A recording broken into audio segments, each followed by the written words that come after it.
مرکزی حکومت نے تیلگو ریاستوں میں الاٹ کردہ IAS اور IPS عہدیداروں سے متعلق ایک اہم فیصلہ کیا ہے اور ان کی جانب سے دی گئی درخواستوں کو مسترد کرتے ہوئے انہیں الاٹ کردہ ریاستوں میں خدمات انجام دینے کی ہدایت دی ہے۔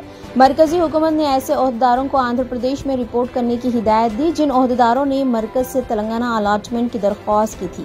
ان میں کمشنر GHMC امراپلی، رونالڈ راس، وانی پرساد، وی پرشانتی کے علاوہ IPS عہدیداروں میں انجنینی کمار، ابھیشیک موہنتی اور دوسرے شامل ہیں۔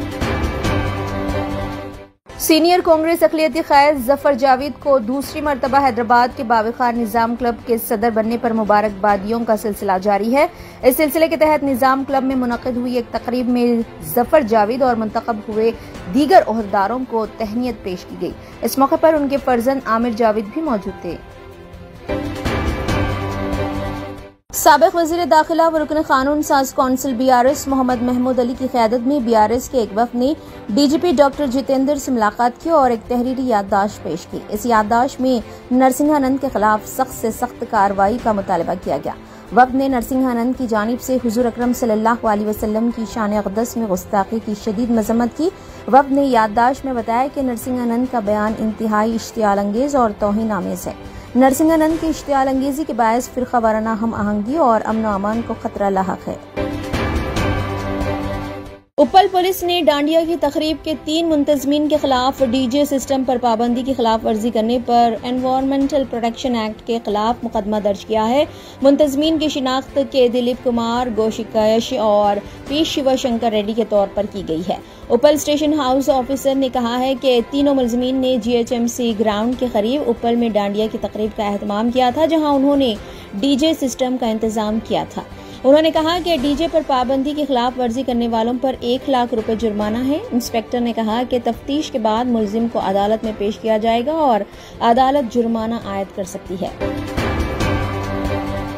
معصوم شہریوں کی کروڑہ روپے رقم غبن کرنے کے سنسنی خیز DKZ دھوکہ دہی معاملے میں کمپنی کے منیجنگ ڈائریکٹر اور اس کی بیوی کو گرفتار کر لیا گیا ہے۔ ایک ڈاکٹر کی شکایت کے بعد اس بڑی دھوکہ دہی کا معاملہ منظر عام پر آیا تھا۔ DKZ سرمایہ کرنے کی ترغیب اور مختلف سوشل میڈیا ذرائع سے کمپنی نے سرمایہ کاروں کو راغب کیا اور 8 تا 12% ریٹرنز کا پیشکش کیا تھا۔ کمپنی نے دعویٰ کیا تھا کہ کمپنی کے 3 بڑے سٹورز مادھا پور، ٹولی چوکی اور ملک پیٹ میں قائم ہیں اور ہر دن 4000 آرڈر کو ڈیلیور کرنے کو Amazon سے بات چیت کر لی گئی ہے۔ کمشنر پولیس حیدرآباد کی خصوصی ہدایت پر CCS نے کارروائی کا آغاز کیا اور DKZ کے منیجنگ ڈائریکٹر سید اشفاق راہل اور ان کی اہلیہ Syeda Ayesha Naz, director DKZ technology solution private limited کو گرفتار کر لیا۔ پولیس نے ان کے قبضے سے 564 اصلی guarantee agreements, bond, 5 bundles blank letters, agents اور کلائنٹس کے ناموں کی فہرست، cheque books, 13 laptop, 170 lakh نقد رقم کو ضبط کر لیا۔ CCS کے مطابق اس کمپنی میں 17,500 شہریوں کی جانب سے 227 کروڑ روپے جمع کیے گئے تھے۔ شہر کے نامپلی علاقے میں نمائش گراؤنڈ میں بنائے گئے پنڈال میں نامعلوم شرپسندوں نے درگا دیوی کی مورتی کو نقصان پہنچایا۔ بتایا جاتا ہے کہ جمعرات کی شب یہ واقعہ پیش آیا، لیکن منتظمین جب جمعے کی صبح پنڈال پہنچے تو یہ واقعہ جمعے کے روز منظر عام پر آیا۔ اطلاع ملنے کے بعد بیگم بازار پولیس اسٹیشن کے عہدیدار مقام واقعے پر پہنچ گئے۔ شہر کے قلب میں پیش آئے اس بدبختانہ واقعے کے بعد کشیدگی پھیل گئی اور منتظمین نے احتجاج درج کروایا۔ انہوں نے اس واقعے میں ملوث شرپسند عناصر کو گرفتار کرنے اور ان کے خلاف سخت کارروائی کرنے کا مطالبہ کیا ہے۔ کرناٹک کے کلبرگی ضلع کے چتاپور تعلقے کے کاراڈال گاؤں میں جمعرات کی رات شرپسندوں نے حضرت سید پیر کی درگاہ پر حملہ کرتے ہوئے اسے نقصان پہنچایا۔ انہوں نے نہ صرف درگاہ کی بے حرمتی کی بلکہ اس کے ساتھ موجود مزار کو بھی نشانہ بنایا اور ارد گرد کی پتھریلی دیوار کو مسمار کر دیا۔ اس واقعے کے بعد مقامی مسلمان بڑی تعداد میں وہاں جمع ہوئے اور شرپسندوں کے خلاف سخت کارروائی کا مطالبہ کیا۔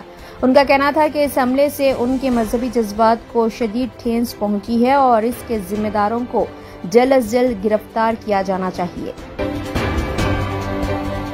وزیر اعظم ہند نریندر مودی نے آج ممبئی میں انڈین انسٹی ٹیوٹ آف اسکلز کا افتتاح انجام دیا۔ IIS کا ورچوئل طور پر افتتاح کرتے ہوئے وزیر اعظم نریندر مودی نے کہا کہ حکومت ملک کے نوجوانوں کو بین الاقوامی معیارات کے ساتھ ان کی صلاحیتوں کو ہم آہنگ کر کے عالمی مواقع کے لیے تیار کر رہی ہے۔ انہوں نے کہا کہ عالمی برادری ہندوستان کو انسانی وسائل کے ایک اہم مرکز کے طور پر دیکھتی ہے، جہاں دنیا بھر میں تعلیم، ہنر، صحت کی دیکھ بھال اور سافٹ ویئر کی ترقی کے شعبوں میں بے پناہ مواقع موجود ہیں۔ آل ہماچل مسلم آرگنائزیشن شملہ میں واقع سنجولی مسجد کی 3 غیر قانونی منزلوں کو گرانے کے میونسپل کارپوریشن کمشنر کورٹ کے حکم کو چیلنج کرے گی۔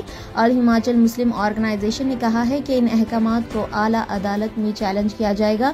تنظیم کے قائدین نے اس سلسلے میں گنج مسجد میں ایک اجلاس منعقد کرتے ہوئے تبادلہ خیال کیا۔ لبنان پر اسرائیل کے فضائی حملوں میں کم از کم 21 افراد ہلاک اور 41 زخمی ہو گئے۔ ذرائع کے مطابق اسرائیلی جنگی طیاروں نے دوپہر اور شام کے اوقات میں لبنان میں 16 اور مشرقی لبنان میں مزید 9 حملے کیے، جس میں 21 افراد ہلاک اور 41 زخمی ہوئے۔ مقامی نیوز ایجنسی نے رپورٹ میں کہا کہ حملے سے متاثرہ افراد میں 6 لبنانی فوجی بھی شامل ہیں، جو لبنان میں ہوش السید علی کراسنگ پر ایک فوجی چوکی پر اسرائیلی ڈرون حملے میں زخمی ہوئے تھے۔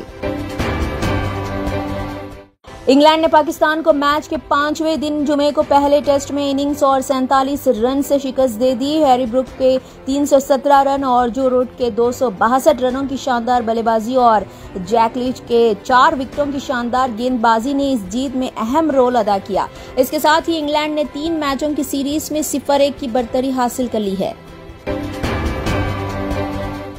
MNJ کینسر ہاسپٹل حیدرآباد کا مشہور و معروف کینسر ہاسپٹل ہے، جہاں ریاست تلنگانہ کے علاوہ دیگر ریاستوں کے کینسر سے متاثرہ مریض بشمول بچے علاج کے لیے بڑی تعداد میں رجوع ہوتے ہیں اور یہاں مفت علاج بھی کیا جاتا ہے۔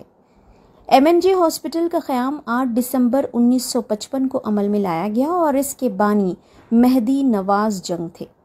اس وقت بھی سینکڑوں کینسر کے مریض بشمول بچے ہاسپٹل میں شریک تھے۔ ان کینسر سے متاثرہ بچوں کو خون کا عطیہ دینے کی غرض سے کل ہند مجلس اتحاد المسلمین کی جانب سے میگا بلڈ ڈونیشن کیمپ کا اہتمام 13 اکتوبر بروز اتوار صبح 10 بجے تا شام 5 بجے خواجہ مینشن فنکشن ہال واقع ماں صاحب ٹینک میں کیا جا رہا ہے۔ صدر مجلس و رکن پارلیمنٹ حیدرآباد بیرسٹر اسد الدین اویسی اس کیمپ میں مہمان خصوصی کی حیثیت سے شرکت کریں گے، جبکہ مجلسی رکن اسمبلی محمد ماجد حسین اس کیمپ کی نگرانی کریں گے۔ صحافی ابو ایمل آزاد اس کیمپ کے انعقاد میں اپنا بھرپور تعاون دے رہے ہیں۔ MNJ کینسر ہاسپٹل کے ڈائریکٹر M سرینواسلو اپنے طبی عملے کے ذریعے اس کیمپ کو تعاون پیش کر رہے ہیں۔ نوجوانوں سے گزارش کی گئی ہے کہ بڑی تعداد میں پہنچ کر اپنے خون کا عطیہ دیں تاکہ ان معصوم بچوں کو مفت خون کا عطیہ دیا جا سکے۔ ڈاکٹرز کے مطابق ایک صحت مند آدمی سال میں 4 بار اپنے خون کا عطیہ دے سکتا ہے۔ اس لحاظ سے ہر 3 ماہ میں اپنے خون کا عطیہ دیا جا سکتا ہے، جس سے صحت بھی بہتر ہوتی ہے اور جسم میں نیا خون بھی بنتا رہتا ہے۔ ان کینسر کے مریضوں بالخصوص ان بچوں کے بارے میں بھی سوچئے جو بلڈ کینسر میں مبتلا ہیں اور جنہیں خون کی سخت ضرورت ہے۔ اس ضرورت کو پورا کریے اور آگے بڑھ کر اپنے خون کا عطیہ دیجیے۔ ڈاکٹر صابریز آئی ہاسپٹل واقع اعتبار چوک حیدرآباد پرانے شہر میں آنکھوں کے امراض کے لیے بہترین hospital. Doctor Asad Sabri consultant cornea cataract and refractive surgeon کی نگرانی میں چلایا جانے والا doctor Sabri's eye hospital state of the art infrastructure اور سہولتیں، عصری مشینوں سے لیس، کم سے کم فیس میں مریضوں کا اطمینان بخش علاج، آنکھوں کے کامیاب آپریشن کے لیے موزوں نام doctor Sabri's eye hospital. Out patient کے لیے بھی دواخانہ وزٹ کیا جا سکتا ہے۔ ڈاکٹر صابریز آئی ہاسپٹل اعتبار چوک حیدرآباد۔